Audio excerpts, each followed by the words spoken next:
Arda'nın Ramazan mutfağına hepiniz hoş geldiniz. Artık iftar sofralarını hep beraber şenlendirmenin en kolay formülünü bulduğunuzu tahmin ediyorum ki buradasınız. Bugün 2 tane şahane yemek yapacağız. Birazcık yani artık günlerdir hiçbir kızartma yapmadığımız için böyle ailedeki her bireyin, her yaştan bireyin seveceğini düşündüğüm şöyle güzel bir kızartma, bir çiğ börek yapacağız hep beraber. En basit formülünden hiç oyuna gerek kalmadan yapacağız bunu. Onun yanına da birazcık böyle yeşilliklerle, birazcık tasarruf yapacağımız, iftar sofralarının böyle değişik lezzetlerinden biri olacağını düşündüğüm güzel bir ılık ıspanak salatası yapacağız. Çiğ börek ve ıspanak salatasıyla bugünkü Arda'nın Ramazan mutfağı hızlı bir şekilde başlıyor.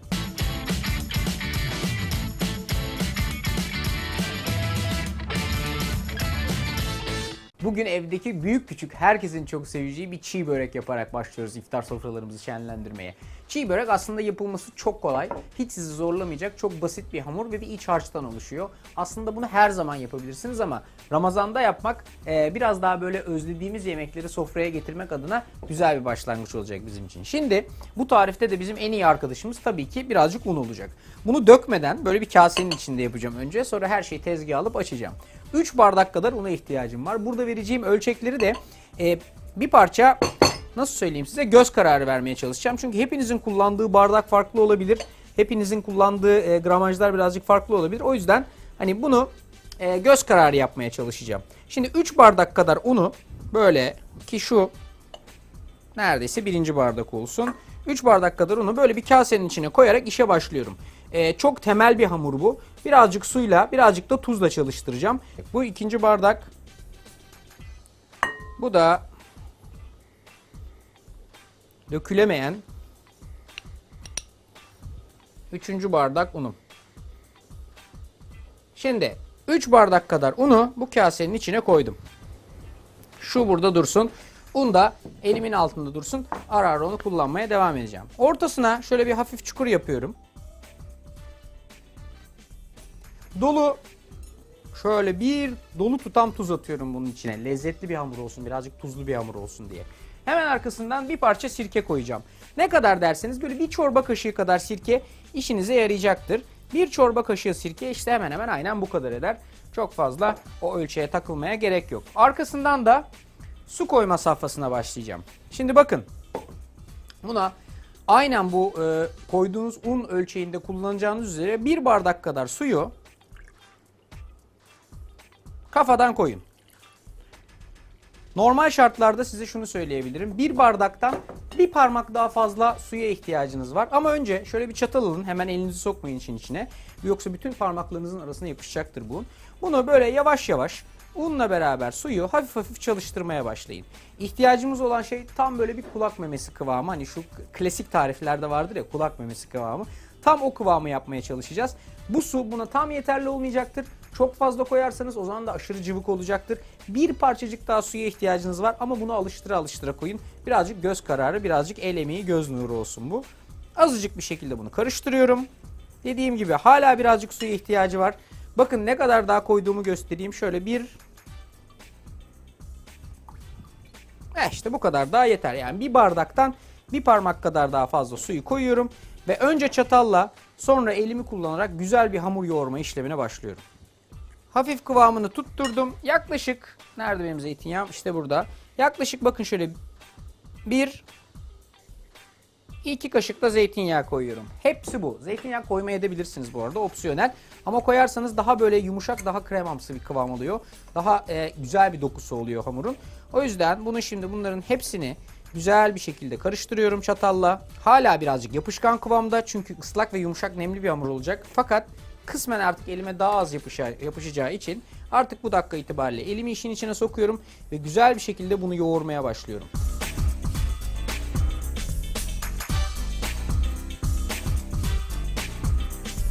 Şöyle bir hafif derli toplu bir kıvama getirip üzerini nemli bir bezle örtüyorum ve bir yaklaşık 20 dakika kadar dinlendirmeye bırakıyorum. Bu arkadaş şurada şöyle 20 dakika kadar dinlensin. Ben şunu elimin altından kaldırayım. Şimdilik ama çok uzağa koymuyorum çünkü bir açma seansım var. Tezgahımı silip ellerimi yıkayıp hemen bunun iç harcını yapmaya başlayacağım.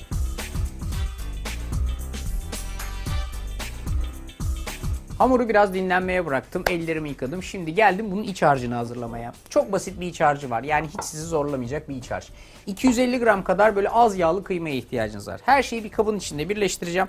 Baharatlandıracağım. Sonra da bitti. Zaten adı üstünde yani çiğ börek. O yüzden iç harcına başka bir şey yapmaya gerek yok. 250 gram kadar kıymayı bu şekilde açın. Bir tane soğanı mümkünse rendeleyin. Yani ne kadar az ve ne kadar böyle ince olursa o kadar iyi.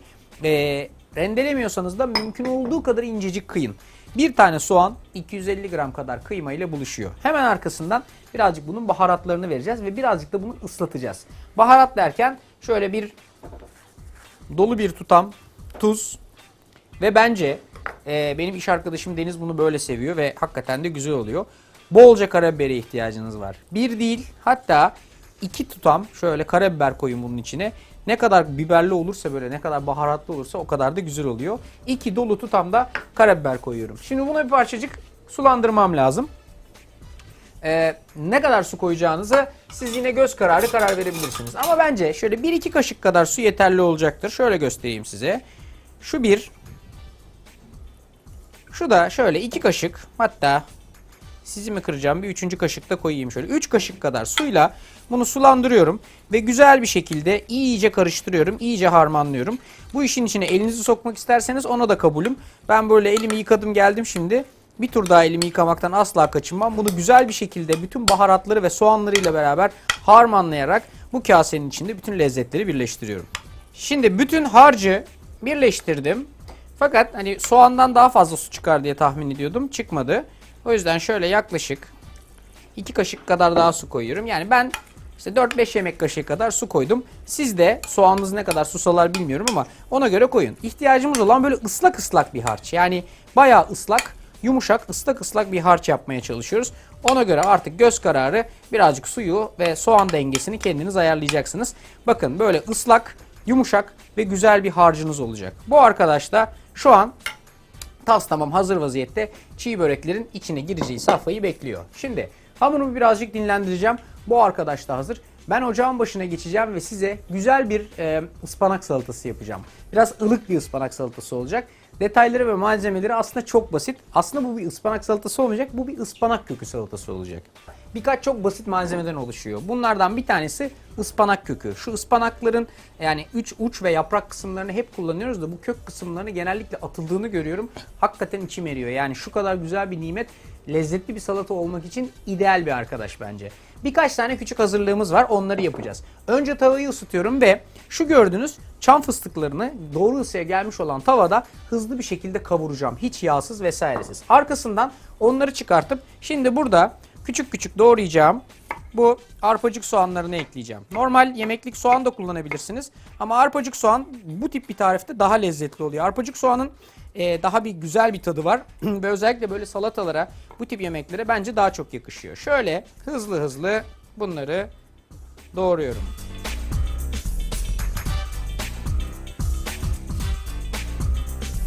Evet, bunları doğradım. Şimdi bu arkadaşın da rengi döndü. O yüzden bu fıstıkları olduğu gibi tavanın içine atıyorum. İstediğim şey bunların bir parçacık kavrulması, birazcık renklerinin dönmesi. Hiç yağ, hiçbir şey koymuyorum. Sadece kontrollü bir vaziyette bu arkadaşları bir parça kavuruyorum. Kavurduktan sonra kenara alacağım ve hızlı bir şekilde salatayı birleştirmeye devam edeceğim. Şimdi 1 dakika geçti geçmedi. Bunlar güzel bir şekilde kavrulmaya başladılar. Hemen şu kasenin içine bunları muntazam bir şekilde çıkarttım. Ocağımı yeniden tavamı yeniden ocağın üstüne alıyorum ve 2 yemek kaşığı kadar zeytinyağı koyuyorum. Soğanları hızlı bir şekilde soteleyerek işe başlıyorum. Birazcık soğanları soteleyeceğim. Arkasından teker teker malzemelerimi ekleyeceğim içine ve lezzetli bir salata yapmaya başlayacağım. Soğanları bir parça böyle hafif bir şekilde renklerini döndürdükten sonra hemen ıspanak köklerini işin içine atıyorum. Bakın böyle olduğu gibi daha önce de çok ıspanakla çalıştık sizlerle beraber. Böyle kalın kalın ve kaba kaba gözüküyorlar. Ama bunlar ısıyı görünce yavaş yavaş sönecek. Bunları böyle bu şekilde ısıyla beraber bırakıyorum. bunların sönmelerini sağlayacağım. Birazcık bu hacimlerinin sönmelerini sağlayacağım. Birkaç küçük ilave daha yapacağım işin içine. Salatam arkasından bitti ve servise hazır olacak. İnanamayacaksınız. Şimdi bu arkadaşlar yavaş yavaş sönmeye başladı. Bir yaklaşık böyle bir ateşin üstünde bir parça kalması lazım. Çok azıcık bir su ekliyorum buna. Çok azıcık ama böyle 1-2 kaşık kadar su ekliyorum ve ondan sonra ocağın altını birazcık kısıyorum ve kontrollü bir şekilde bunları tamamen öldürmeden hafif bir şekilde bu köklerini yumuşatmaya bırakıyorum. Ocağın altı kısık. Burada yavaş yavaş bunlar pişiyor. Bunlar pişerken son dokunuşlarını yapmadan önce ben geliyorum çiğ böreğimin hamurunu ve içeriğini hazırlamaya. Hamur burada bir parçacık dinlendi. Şöyle size göstereyim. Biraz daha derlendi, toparlandı ve hani artık üzerinde çalışmaya hazır bir kıvamda. Şuradaki unu elimin altına alıyorum. Bu tip tariflerde un her zaman biliyorsunuz en iyi arkadaşımız. Şöyle bir dursun bakalım elimin altında. Bu arkadaşı unun üzerine çıkartıyorum. Ortalığı birazcık böyle dağıtmaktan başka yapabilecek bir şeyim yok. Ceviz büyüklüğünde bezeler koparıyorum. Bakın ki bu hani birazcık battal boyu bir ceviz oldu. İstediğiniz boyutta bunu yapabilirsiniz. Tezgahınızın üzerine unlayın. Ondan sonra şöyle bir tur açıp isterseniz elinizle, isterseniz bir merdaneyle, isterseniz bir oklavayla, artık neyle isterseniz bunu şöyle güzel bir şekilde açın. Çok birebir yüz yuvarlak bir ölçü olmasına gerek yok. Mümkün olduğu kadar ince olmasına ihtiyacımız var. İnce, yuvarlığa yakın bir şekil verecek şekilde bunu şöyle hızlı bir açma seansından geçiriyorum. Şimdi böyle bir tur hamuru hazırladıktan sonra iç harç kısmına geliyorum. Şöyle bir kaşık alın. Bunu artık yani paşa gönlünüz nasıl isterse az, çok, bol. İlkini bir parça bol yaptık zaten gördüğünüz üzere. Bunu kim yerse kısmen şanslı olacak gibi gözüküyor. Arkasından bunu alıp üstüne kapatın. Şöyle sizin göreceğiniz açıya doğru çekeyim. Kenarlarından şöyle hafif bir bastırın. Ama iyi kapansın istiyorsak bunun böyle kenarlarını aynen bu şekilde keserek kapatmak tam böyle hani eski usul pastanelerin, pastacıların vesairelerin yaptığı usuldür. Şu gördüğünüz bizim ilk çiğ böreğimiz. Bunu isterseniz böyle kenarını böyle bir çay bardağının altıyla böyle bir fincanla vesaire o tip bir şeyle de böyle kesebilirsiniz. Böyle bardak altlarıyla gayet güzel olacaktır. Ben şimdi bir tane daha nasıl yaptığımı size göstereceğim. Şöyle irice bir boy kesiyorum. Elimle koparıyorum daha doğrusu. Şuradan birazcık un alıyorum tezgahımın üstüne. Elimle çalıştırıyorum. Ondan sonra da güzel ve muntazam bir şekilde açıyorum. Eğer siz de böyle iftar sofralarını beraber kuran böyle bir geniş aileyseniz herkese bu işi yaparken bir rol biçin. Mesela bu hamur işini biraz daha böyle hani el becerisi bu tip işlere yatkın birine verin. Bu iç harcı mesela çocuklara verin. Çocukların da bu yemekte tuzu olmuş olsun. Onlar da böyle güzel bir şekilde bu işte birazcık fayda sağlamış olsunlar. Hem özenirler hem mutfağa özenirler. Hem Ramazan'ı severler hem iftar sofralarını severler. Onlara da ileride güzel bir anı kalır. Böylece bütün aile bir araya gelip böyle bir sofrayı beraber kurmuş olursunuz. İkinciyi de nasıl yaptığımı gösteriyorum. Şöyle bir hızlı bastırıyorum. Arkasından da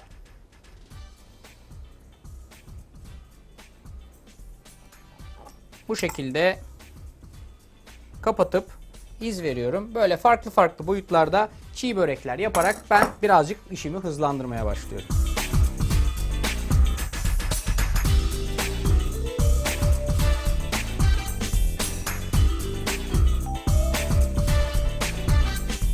Bu arkadaşlarım hazır. 10'dan fazla çiğ böreğim var. Şimdi bu çiğ börekleri önce bir kızartma işleminden geçireceğiz. Fakat tabii onu kızartana kadar şurada bunun bir yağını ısıtalım. Böyle bir derin tencerenin içine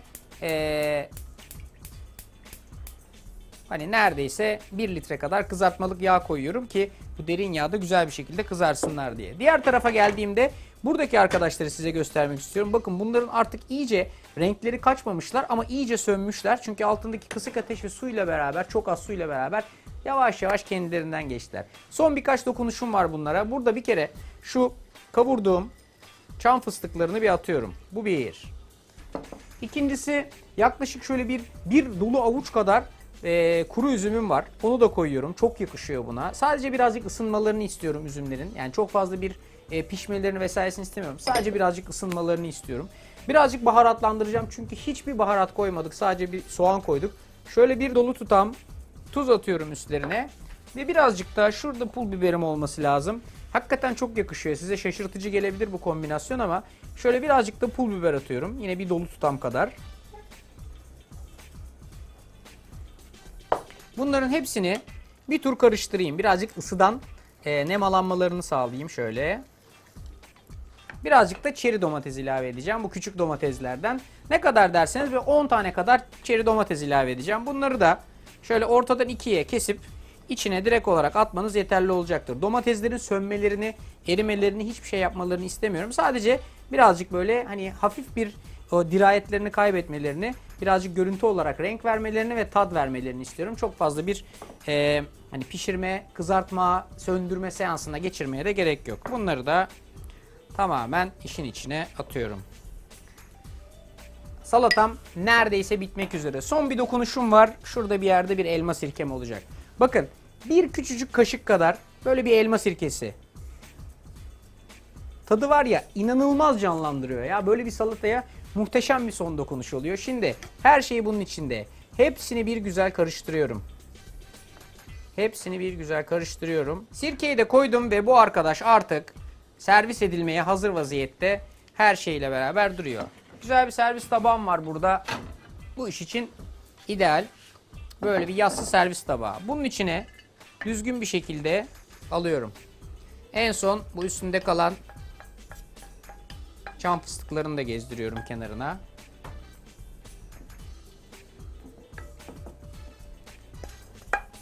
Son bir iki küçük dokunuşum var. Çünkü bu salata artık tas tamamen bitmiş vaziyette. Birkaç tane yaprak fesleğen alıyorum.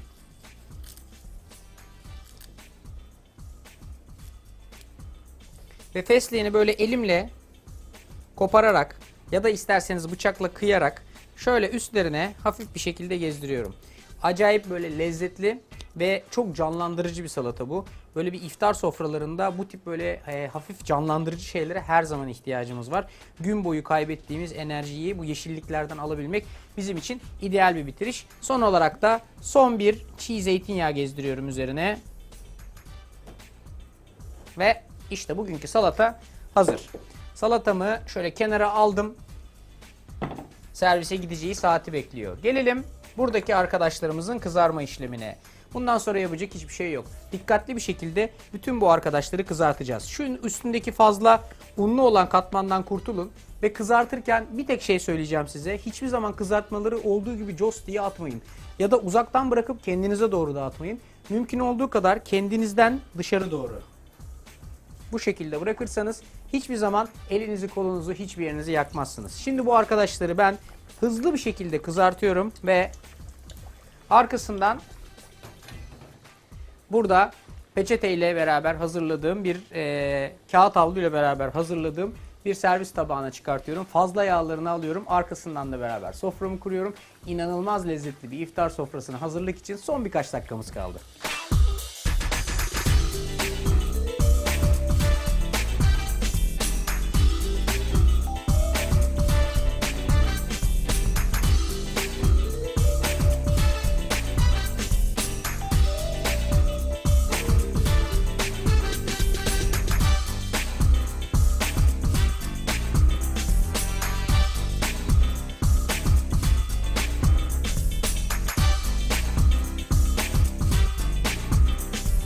İşte bugünkü iftar soframız tas tamam önümde duruyor. Eğer siz de benim gibi çaycılardansanız bunun yanında güzel bir çay iyi gider. Ama yok, eğer çay yerine daha alternatif bir şey istiyorsanız güzel bir naneli ayran yapın kendinize. Naneli ayran, bu çiğ börekler ve bu ılık ıspanak salatası, çiğ börekler yerinde duramıyor. Ilık ıspanak salatası üçü beraber nefis bir üçlü yapacaklardır. Tam bir iftar sofrasında, hele böyle yaz sıcaklarında yemelik çıtır çıtır güzel bir börek, yanında serin serin bir ayran. ve böyle içinizi ısıtacak, böyle içinizdeki o kavrukluğu alacak güzel bir ıspanak kökü salatası. Bu üçlü bugünkü benim iftar soframda olacak. Siz de eğer bunları sofranıza koymak isterseniz Facebook'taki Arda'nın Mutfağı sayfasından bütün bu tariflerin detaylarını edinebilirsiniz. Ya da Twitter kullanıyorsanız Arda_Türkmen benim Twitter adresim. Beni oradan da takip edebilirsiniz. İftarları böyle bütün Ramazan boyunca birlikte şenlendirmek için sosyal medyadaki adreslerimden lütfen bana yazmayı ve yaptıklarınızı benimle paylaşmayı unutmayın. Bugünlük benden bu kadar. Yarın 2 tane farklı tarifte görüşmek üzere. Kendinize çok iyi bakın. Hayırlı Ramazanlar.